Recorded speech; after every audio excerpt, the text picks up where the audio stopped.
welcome. This is the final panel on cybersecurity. My name is Ernesto Damiani. I am the Senior Director of the Intelligence System Institute at Khalifa University in Abu Dhabi. But more importantly, maybe I've been working in this area for many years. So it's really a pleasure for me to have be the moderator of a stellar panel today made of experts, and I will introduce them briefly.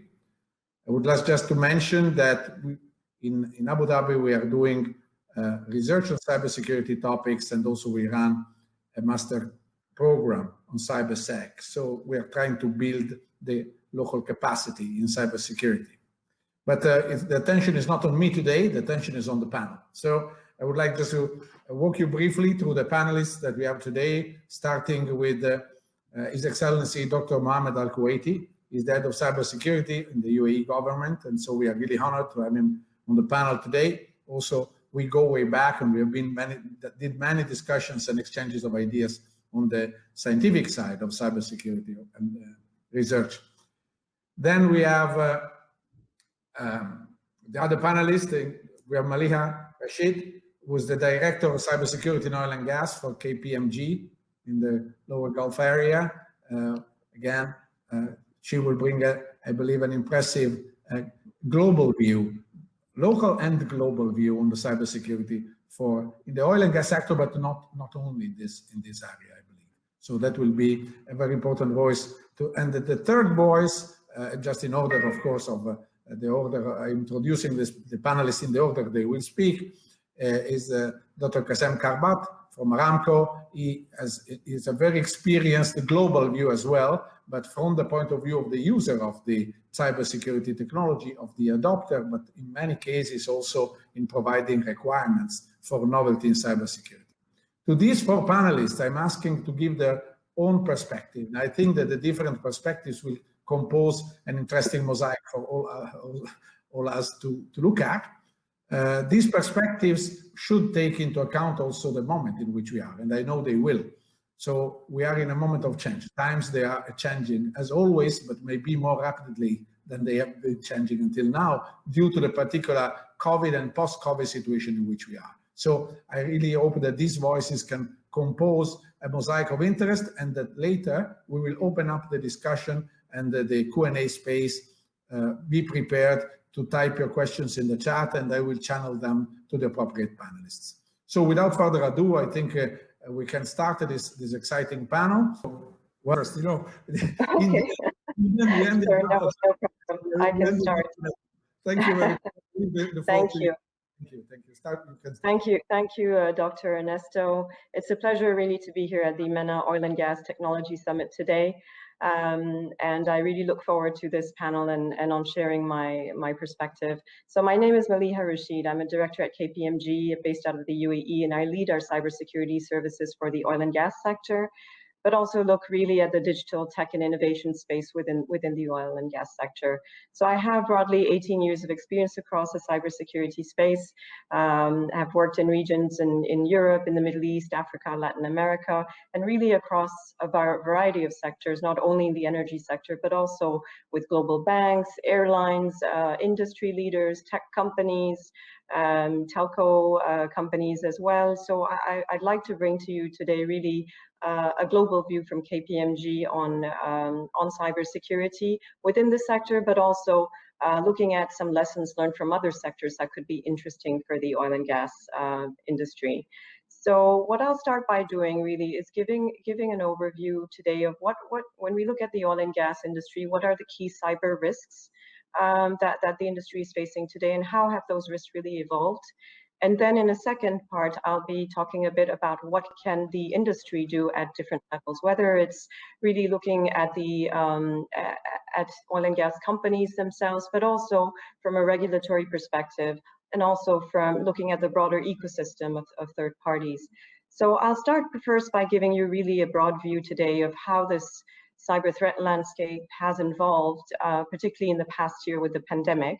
And so what we're seeing today really is an acceleration of digital transformation within the oil and gas space. So this was already the case a few years ago, but the pandemic has really brought in an accelerated pace to this digitization, because today all processes are becoming dematerialized, and it really is a need to be able to work remotely.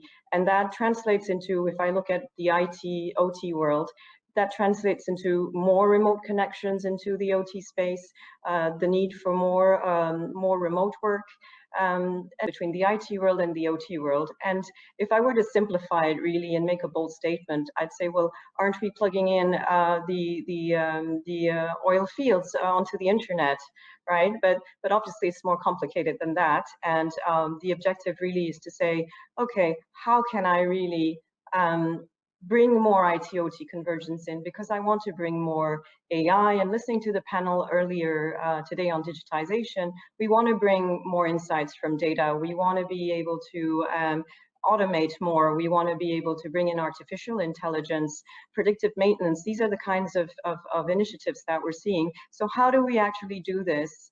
OT-IT convergence, but at the same time keep the OT network secure from IT, and at the same time really build a model, a security model that works with this IT-OT convergence. So concepts around zero trust, and I'll speak more about really these areas as we move along. The other aspect is really this surface attack increasing because these two worlds are coming together.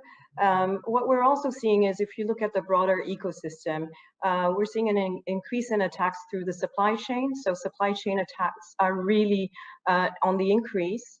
And all of this put together, really, COVID-19 has made hackers very busy, dematerialization of processes, more remote working, more connectivity, IT-OT convergence, supply chain attacks.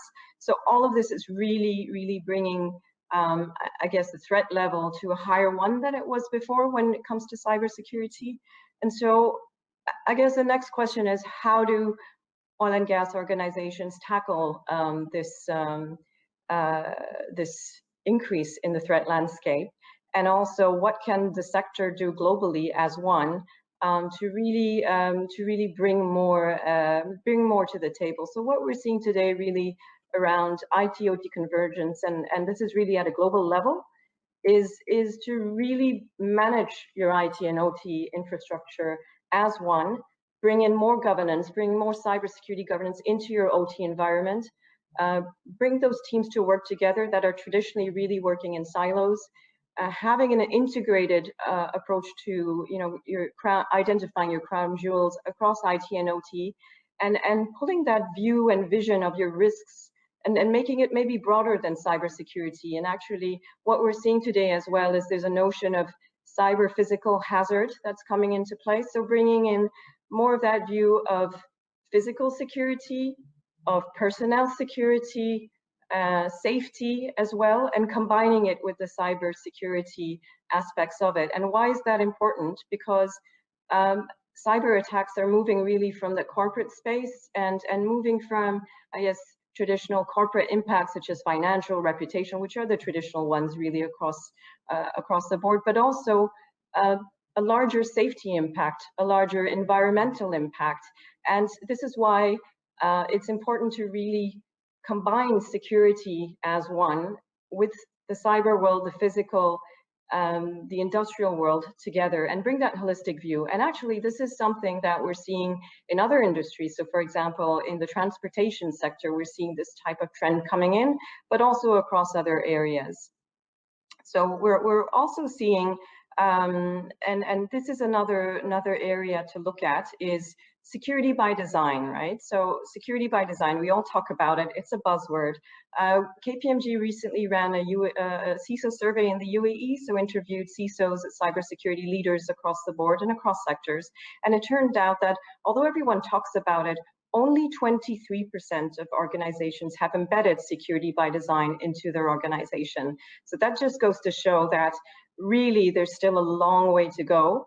But that isn't going to be enough, because security by design has already become, I guess, part of the dictionary. It's been there for a while now. So it's not going to be really enough to tackle this threat landscape. And I think a strong thing and a strong point of view I have on this is really to say, maybe the energy sector has to have the same approach as the large tech companies, and we're already seeing that as a trend in the digital space, in the innovation space, where we had some of our panelists previously talk about JVs with tech companies, but also that approach needs to fall into cybersecurity as well. And really, and some of the lessons learned from large tech companies, global tech companies that are leaders in this space are, for example, to say, well, actually, if you look at supply chain attacks, if you're not sure of the components, then build it yourself. That's, you know, one thing that maybe energies can start looking at. Another thing is really bringing more innovation into cybersecurity, and then looking at so security by design is one thing, and these are some of the lessons learned. But moving on now and looking at the sector itself, I think it's really important to think about resilience, but not looking at it as an independent agent within the economy, within the sector, but looking at it as a whole within the sector and looking at all of the different actors together, really. So that means stronger scrutiny on your third parties, on the OEMs that are bringing in technology and OT into the equation, but also looking at really a regulatory landscape that maybe needs to be strengthened in the cybersecurity space, oil and gas sector. So we're seeing this also as a new trend now, with the US, with Europe and Australia, coming up with cybersecurity frameworks that are specific to the energy sector. And this is really maybe something to think about as well.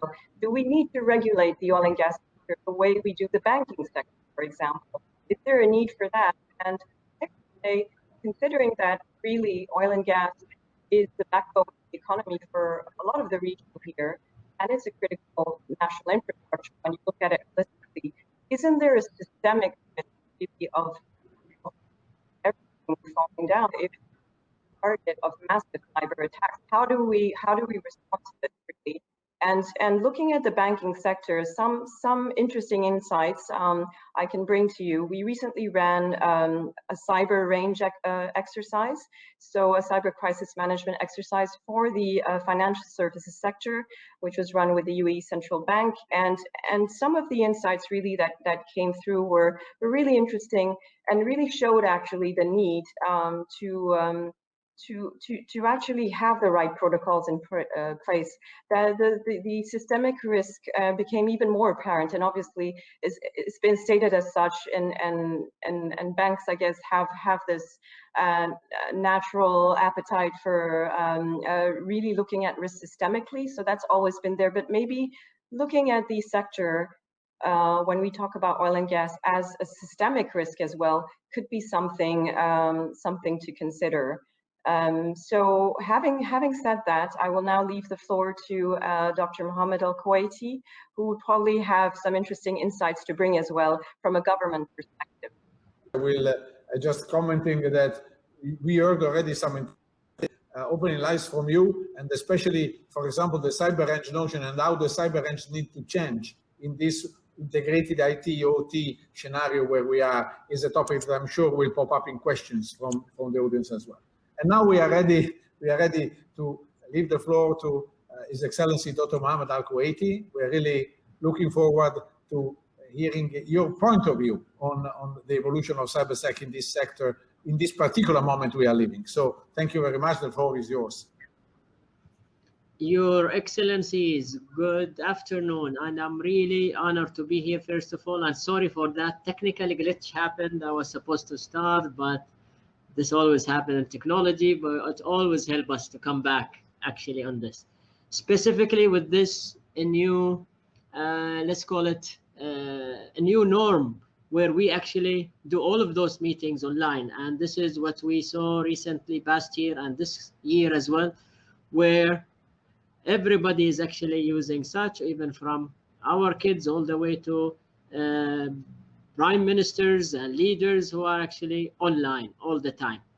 Allow me first to thank all of the organizer actually of bringing me here, and I will give that perspective of some oil and gas needs of such cybersecurity collaboration as well as information sharing, let alone the main points that Maliha has actually touched upon: the security in the design, the aspects of need of actually building such security in those equipment, be it industrial control systems, be it programmable logical controllers, be it many of those components of the OT that we actually live on.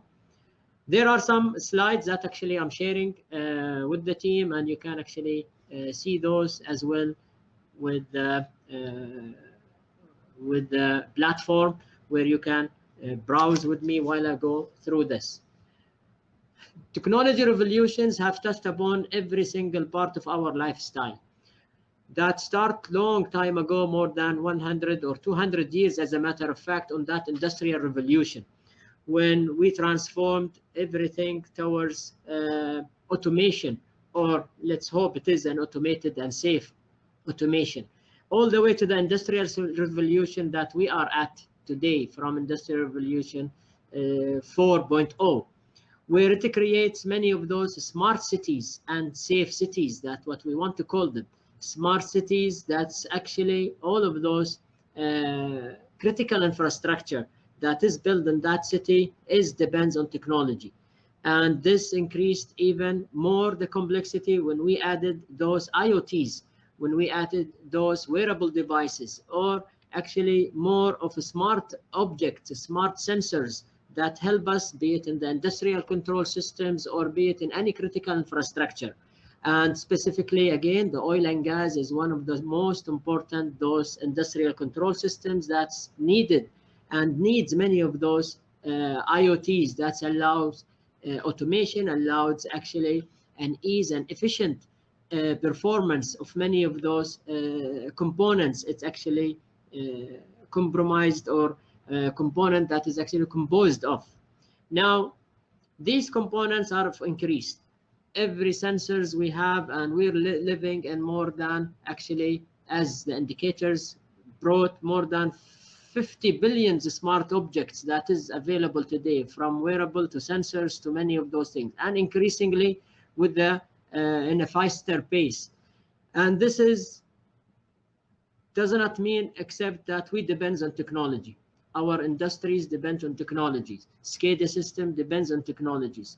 And the more dependency, the more we are and could be in a risk if we didn't actually do it in a right way. That threat landscape, that risk is actually increasing, and we are interested in actually making sure that threat landscape is minimized and actually addressed and tackled as we go. That technology dependency means that increase of landscape of such threats, not only to the people, not only to the government, not only to the critical infrastructure, but to every assets that we have, to every properties that we actually own. And this is what we call usually a digital economy, where it belongs, as well as it is associated with many of the governments in that perspective. The cost beyond that is actually huge. It touched upon not only the financial, as we always think of it, but also from the lives that could be lost if real attack happens, and touched upon that industrial control systems. And those could, as we saw actually during the pandemic, where was one of the ransomware attack that caused or that actually was attacking one of the hospitals, caused a loss of one soul, where it tried to actually reach to that hospital and get the cure, but unfortunately, because of that lockdown or that ransomware, it was unable to actually receive such treatment or receive such registration, at least on that hospital, which allows it to actually go to other hospitals and basically lose that soul accordingly. Ransomware and others are all belongs to a set of those cyber threats. It is a challenge to the national security. It is a challenge to every sector that we have today. And mainly the main sector that actually electrolyze and harmonize all of this is the energy sector.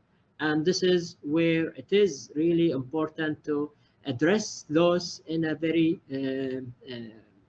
systematic way. The national security challenge, not only from those viruses or worms or trojans or malwares, it's more about that, as we heard about APTs. That is actually a real challenge to us all, where would love to collaborate and cooperate in many of those aspects to at least provide such fairest situation awareness of many of those APTs that we heard recently of, be it on the sewage systems, as we saw in some of the nations, or be it actually on the electricity and oil and gas systems. There are more emerging cybersecurity threats continually coming. I'm not talking the IT, basically the phishing or the ransomware or the cryptojacking or some of those aspects, but even on the OT, where APT could be one of those breaches, or even the IoTs attacks that actually touch upon many of those sensors that has no security in design. And it will really affect many of those aspects, as we always see. In the cyber pandemic, if we learn something during that biological pandemic that affects us, it's the culture that allows us to learn how to really be ready when we are to get outside, when we are to go and socialize in one place. There is such quarantining, there is such isolation and social distancing, there is such contact tracing, and that is actually similar when we get a hit from a perspective of a cyber attack, where we do those isolation or building a segregation based on a zero trust or sandboxing to malware analysis, to many of those similarities in this. The infection rate of those biological pandemic, as we heard, and then so actually was maximum it can reach to those 20, 30 people there, one person who could infect such number of people. However, in the cyber pandemic, we are talking of hundreds, if not thousands of such infections, and let alone the ripple effect that could actually impose towards many of those people or operations that is actually working on, specifically on the energy sector. However, the culture we have built of not going outside without a mask, not going outside without a hygiene or sanitizer or any of those aspects, it's really helped us to cope with that pandemic. Trying to do the same on the cyber will really give us many of those first line of defense. Awareness, for example, is one of the most important things we always actually try to tackle. Specifically, it is the weakest link, is the human factor, always there. So those awareness are important. Awareness not only from a people perspective, but even from a private sectors or industries who should have or build at least some layers of security by design, for example, in some of those aspects. In UAE, the COVID has impacted largely, similar to the global aspects. There were a huge increase of many of those attacks, be it on the IT systems as well as some trials on the OT systems, where is actually crucial for us to ensure those security layers are in place, as well as some national drills from a cyber perspectives is actually in place. The pandemic has accelerated many of those aspects that we were planning to do in a planned way, and it's actually accelerated and enabled many digital transformation entities to really leverage that, let alone actually the performance and the KPIs increase of many of those aspects to us. And this is what we call the new norm, the new normal lifestyles, as well as ITs and OTs perspective. We will live in those clouds. We will have our lifestyle actually change towards many of those things. And this is why there need to be such introductions of many of those security layers, security designs that allows us to really cope with many of those aspects. And this is what is called usually is the resiliency or the cyber resiliency that we always actually aim in achieving. It's a culture. We need to integrate it together in a strategic view.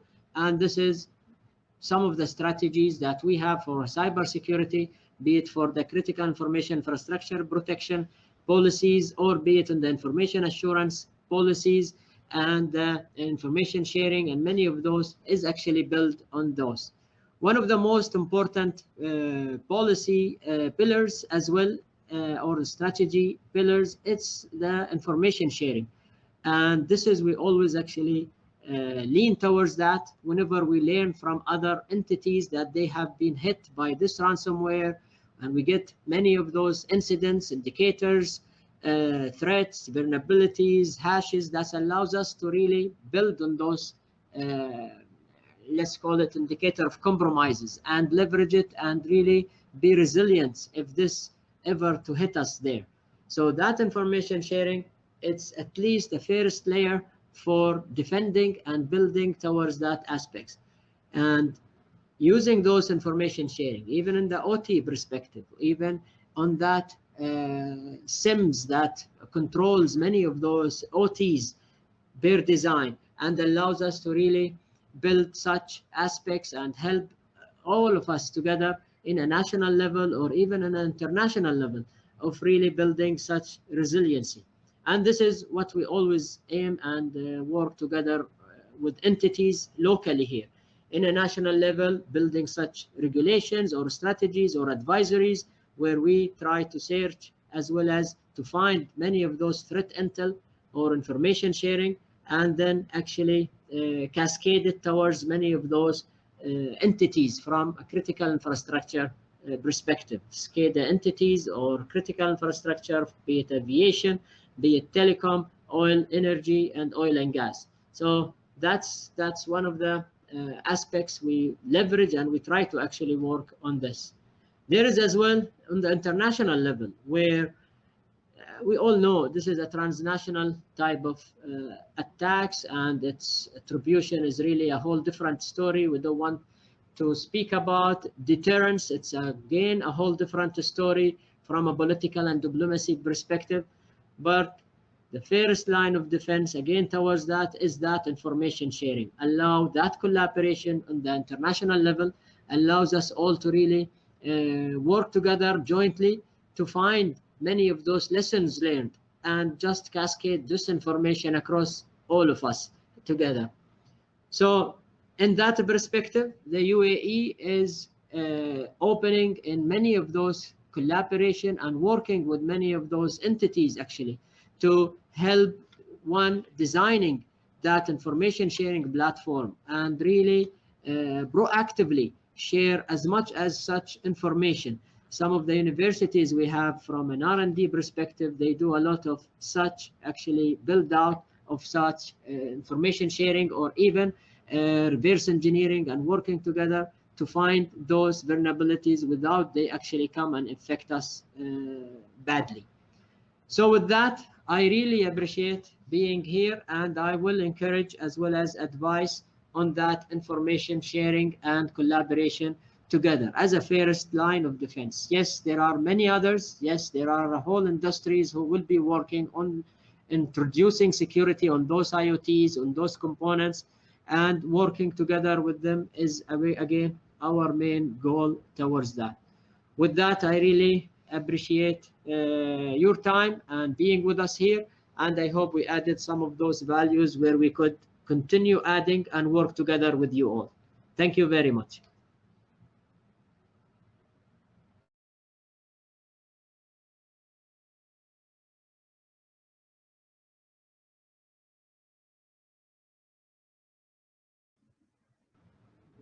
I believe you're muted, Dr. Ernesto. Please. Consequence of the pandemic. Speaking on mute is always, I'm really sorry for that. But anyway, I was just trying to say that now we will hear the third perspective, the one by Dr. Qasem. I think he is also, well, I was impressed by his master of the cybersecurity set of technology, of the market, of the innovation in that market, but also I'm sure he's an expert also in defense in depth. So he will take it as to his unique point of view. Dr. Qasem, the floor is yours. Thank you very much for accepting the invitation to be here.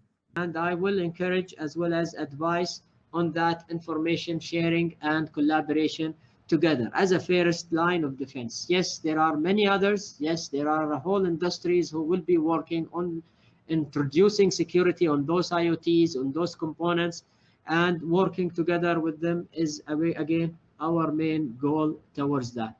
With that, I really appreciate your time and being with us here, and I hope we added some of those values where we could continue adding and work together with you all. Thank you very much.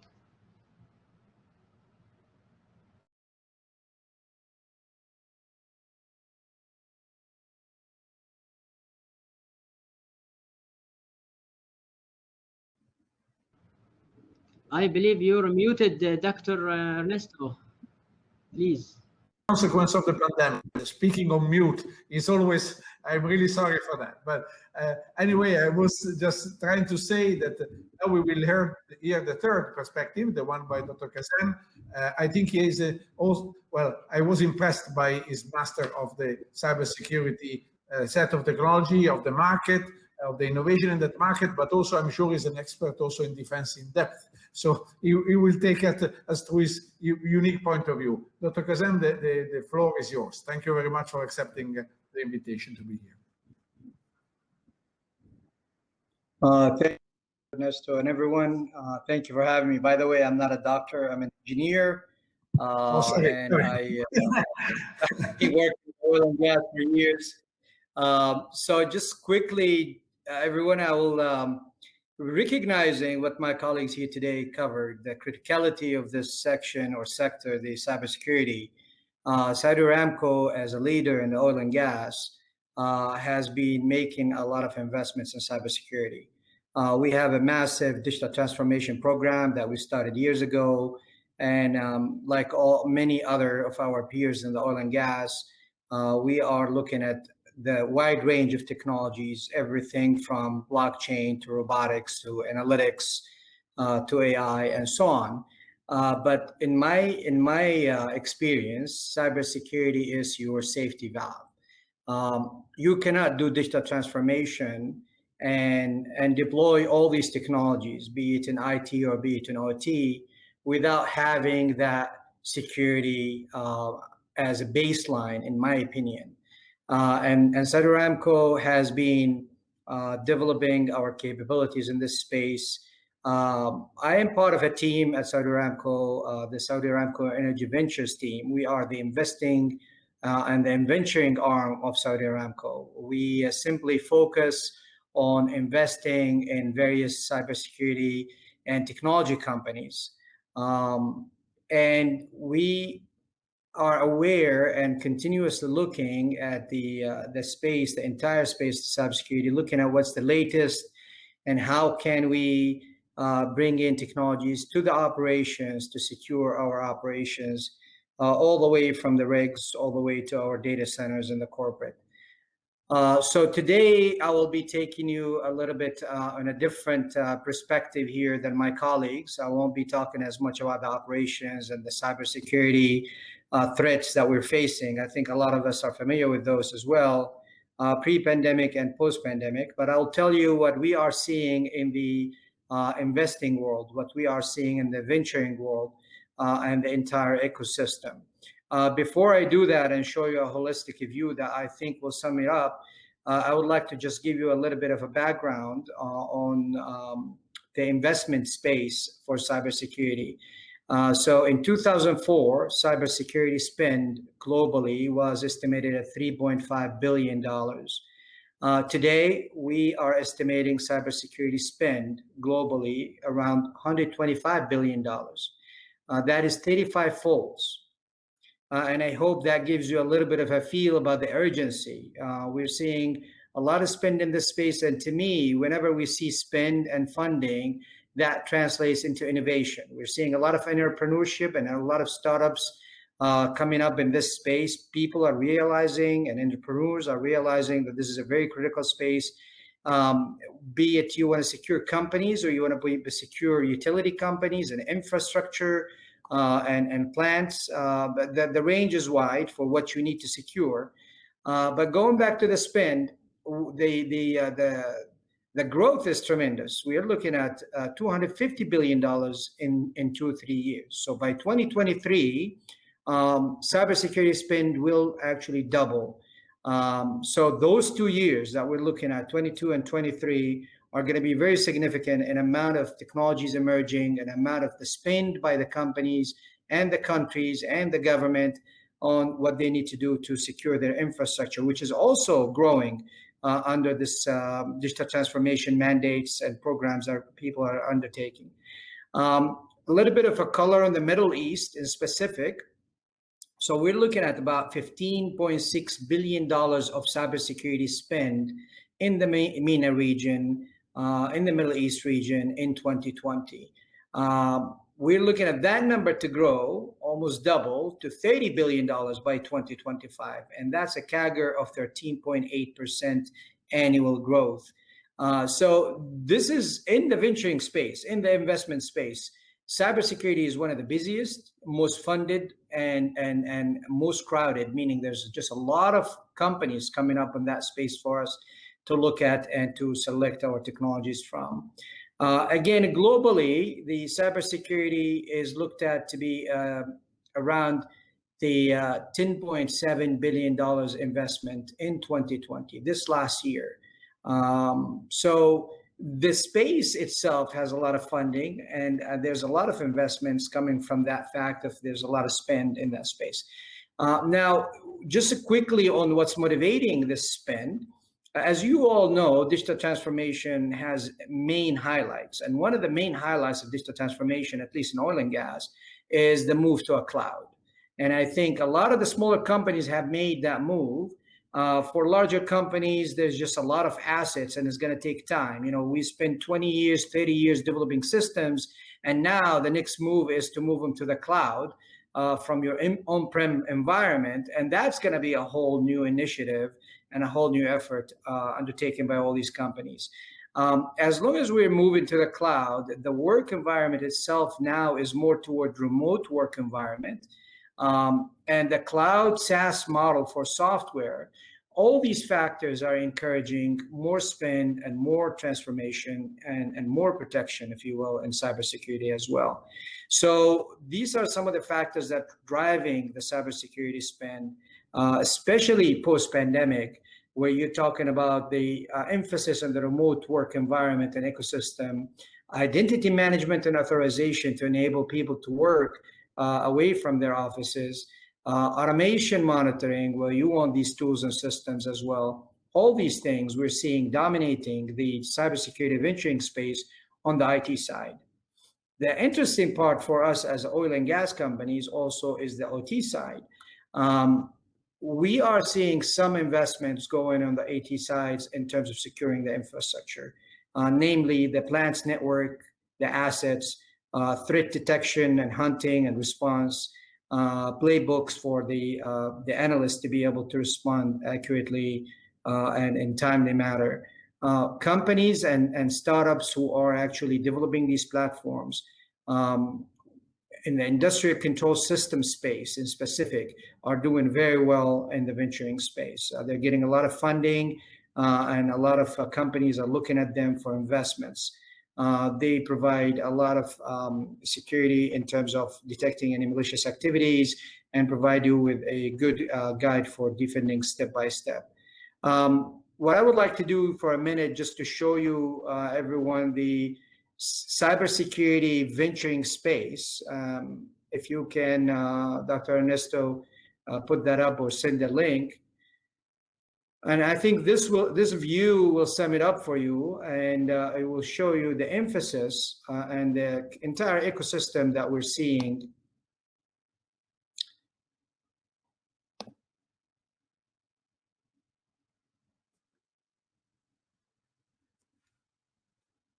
I cannot put it up myself, but I hope it's being put up by the platform.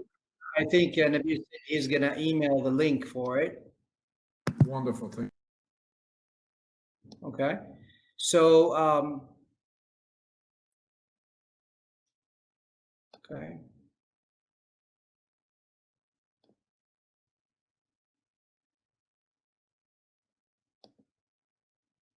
I'm not sure if it's there, but is it there? The chart, yeah, I'm seeing it as we speak, so you can go ahead. Everybody is looking at it or can look at it if they want. Okay, so if you look at that, if you look at this holistic view for venture capital and the cybersecurity, you will see the actual translation of the important categories in cyberspace and cybersecurity space today. And to me, it's a one-to-one direct reflection of the important various functions in cybersecurity. So for example, take the GRCC space, the governance and the risk management. You can see there's a lot of companies that we are seeing emerging on that space. And that comes back to the fact, what we talked about earlier, the policies and the governance that is coming now into play. A lot of companies are trying to figure out, how do they do governance in cybersecurity? How do they do, where is the framework? You know, people been deploying and companies been deploying cybersecurity tools along the way, but without really a framework or a proper governance, quantifying, be it quantitative analysis or be it qualitative analysis as well, auditing and what have you. So this, if you see that category there, you can see a lot of startups emerging in that space. Another space that we see is the operations and the endpoint security. Those are also spaces where we're seeing a lot of companies emerging. And all these companies that you see on this view are companies that we are able to invest in, and they address a profound problem somewhere in that space. On the bottom right corner, if you're looking there, you will see the cloud security. This is an emerging space. As you can see, it's still small. It's not as big as the other categories, if you will, but it also reflects that there's an attention happening on the cloud and in the Kubernetes to manage the applications in the SaaS model that is emerging for the past few years. IoT and securing operating systems, all the various topics that we covered are all covered in this space as well. But for us, just looking at this space, this is probably one of the busiest spaces you will see for investments, and it is the most comprehensive. Many of these companies are in the US and North America. We're seeing similar wave happening in Europe as well. So they will be, we believe there will be more and more growth in this space, and more companies and more entrepreneurs and innovation taking place in this space as well. So if that gives you any comfort for the operation guys, there is an emphasis and recognition that cybersecurity is one of the most important space and areas that we need to do more in. Thank you, guys. Okay, thank you very much. I think we had a very impressive set of points of view and ideas. I would like now to open the ground, as I will do the trying to sort of distillate a little bit the questions, also because we don't have much time left, and I would like to pick your brains a little bit more.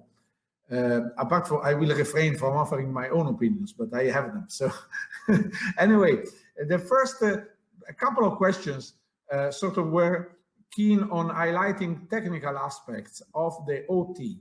And the one specifically mentioned was machine-to-machine communication. And the other one specifically mentioned was potential adoption, large-scale adoption of 5G as a, let's say, not only for phone calls, but also in order to substitute IoT type of networking and communication. So do you think that this technical sort of change that is coming in, the 5G on one side, the increasing use of M2M communication, machine-to-machine traffic, is going to affect the cybersecurity scenario? We will need new countermeasures, or maybe we will get new opportunities and better security controls in that space. So I don't know who wants to take a quick go to this technological change that we are seeing. How the opportunity? What are the opportunities? What are the risks?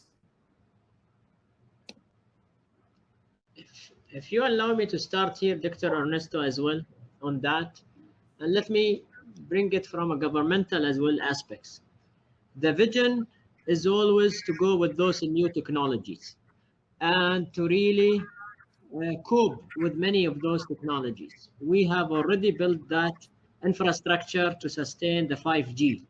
In addition to that, we already have been importing as well as working with many of those industries to provide such IoTs and machine to machine and Wi-Fi 6 and many of those aspects. And as a matter of fact, all of that digital transformation, it will always help us in really achieving and leveraging efficiently many of the work we have been doing. We saw that, for example, during the pandemic, and how the digital transformation really eased us and allows us to continue our work from home, to allow our kids to really work and go to school from home. And this will continue, and we see this the new norm as we described in that. Does that need to change many of the cybersecurity? Definitely, we need to ensure and enhance that cybersecurity. All of those fundamental aspects are there.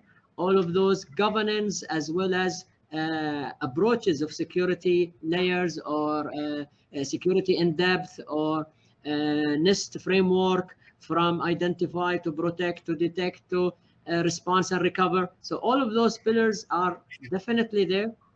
Just about using and leveraging some of those governance aspects and policies that allows us to harmonize between many of those technology people and policies, and really bring up something that allows us to easily leverage that technology in a secure perspective.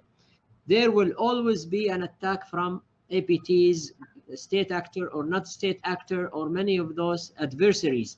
And that's another policy aspects that need to be in place, where how to protect those infrastructure, how to make some of those entities accountable for many of those attacks that are actually touched upon the security of the people, of the infrastructure of the countries, specifically those countries who doesn't have much of layers of security, or who depends on others to really protect them in many of those aspects from a perspective of a cloud security, for example.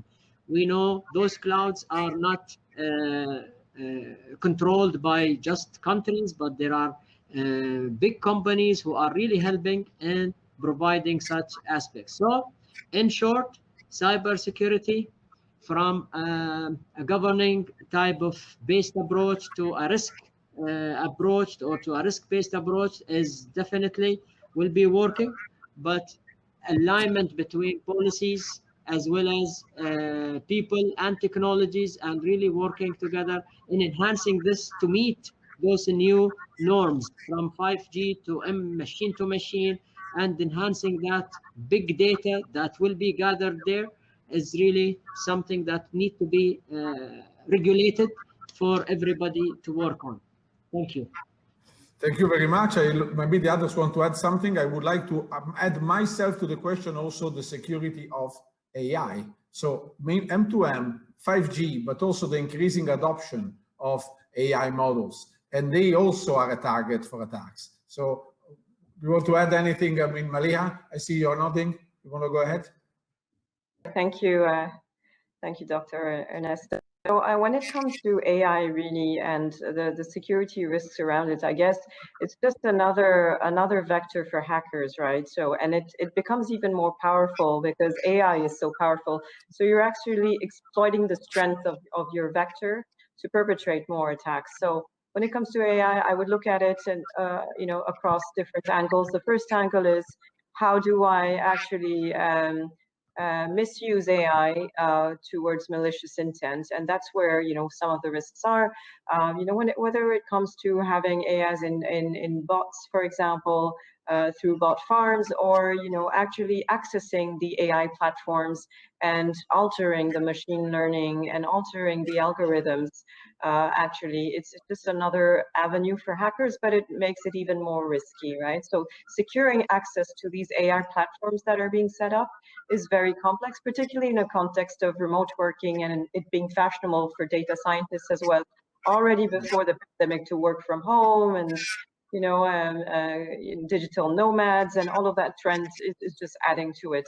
The second area is really saying, as organizations are adopting AI, so are hackers actually. So the attacks that are happening now are more and more automated. I mean, you've seen it already decades ago with, your scams, the phishing, the emails, and all of that is more and more automated. So hackers are also adopting AI and becoming more sophisticated. So that's another thing. And maybe the battles of tomorrow in the cyberspace will be AI to AI. So these are some of the things that, we need to be thinking about. And how do we actually boost our cyber defenses by using AI ourselves and secure access really to that? That's one of the key things I think we need to be thinking about as organizations. Thank you. Qasem, do you want to add to this?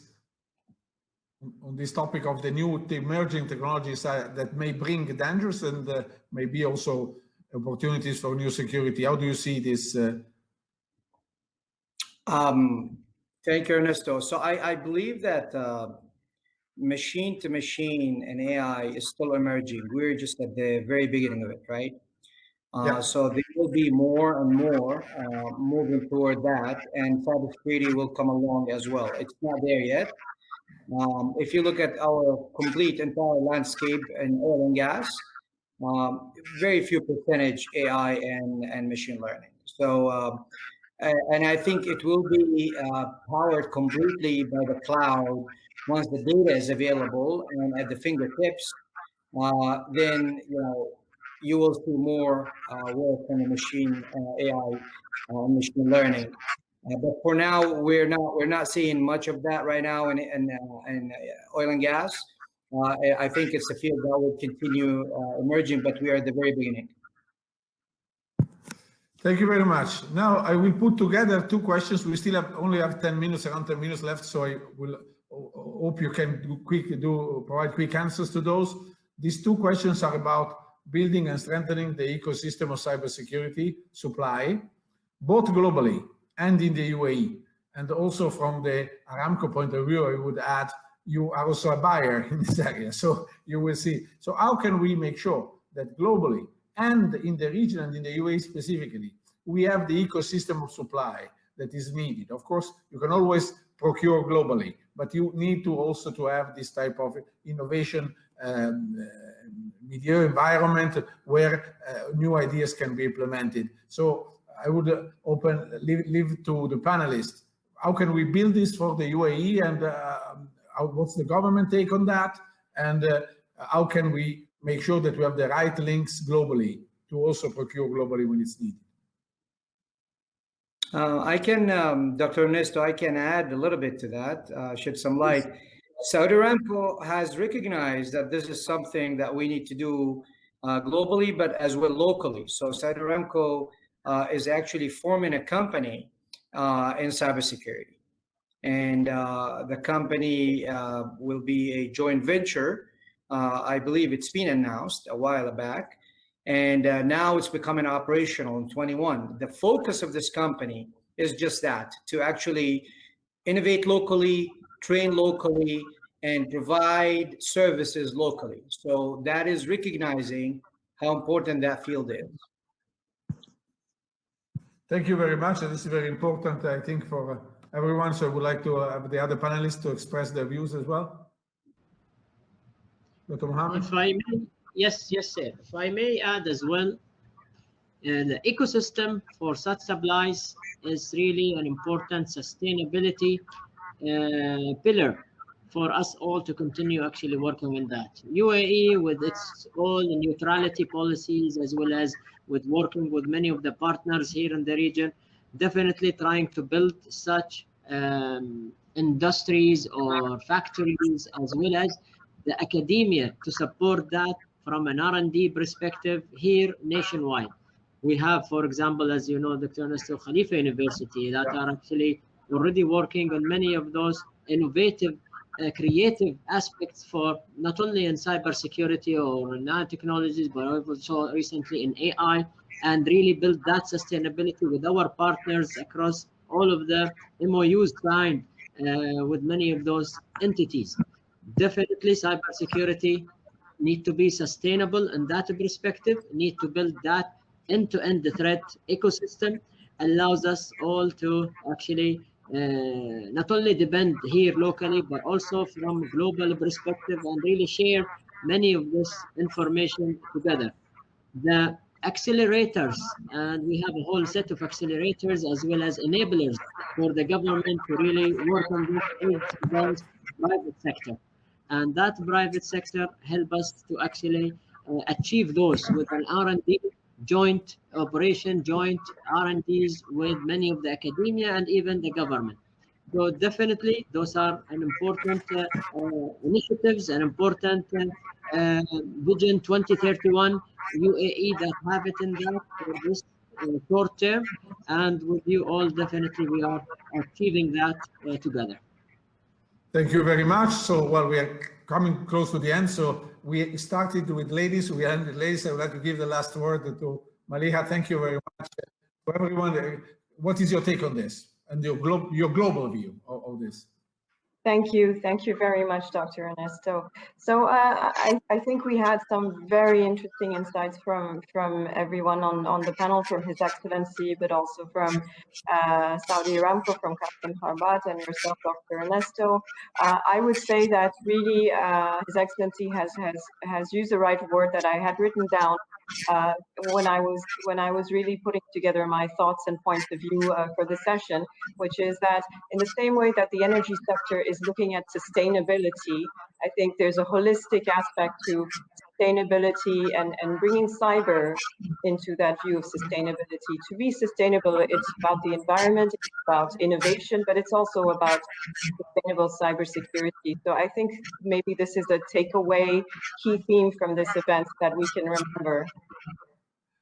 Thank you for giving some of us something to take home, as they say. Okay, so I would like now to thank all the panelists for the insight and also the interesting ideas that we heard. I think it has been an interesting panel and time flew. I also would like to thank all the people in the audience who asked the interesting questions. We'll do our best to come back to those who couldn't be channeled to the panelists due to time constraints. But I think that in your speeches, you also provided some interesting clues with respect to all the questions. So once again, thank everybody for being here. It's been a pleasure, and I hope to meet you all soon. Thank you.